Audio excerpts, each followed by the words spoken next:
BTC touch किया कि नहीं गाइज?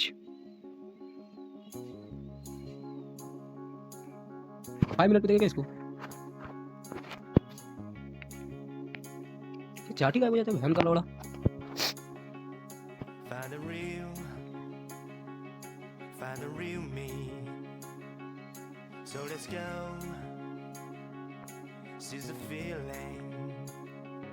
तो इस पे हमारी एंट्री नहीं बनी है। हायर हायर लोग बनाते हुए आ रहा है इधर। इधर से देखो आप। अब ये जो आएगा वो हमारा यहाँ तक आएगा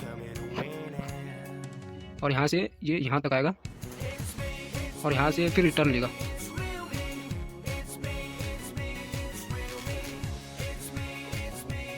इधर रिटर्न लेने से पहले ये हमारा थोड़ा सा मूव कैप्चर हो जाए, यहाँ से लेके यहाँ तक, बस स्टॉप लॉस के साथ में 182 का रिकवरी रहेगा। थोड़ी सी क्वांटिटी बस बाय करना भाई।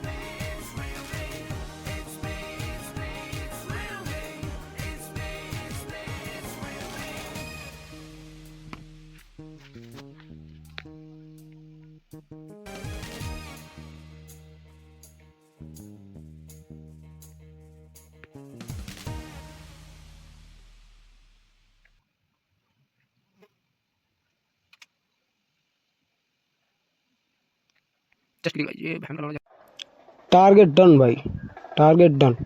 Just chill pill bro, target done.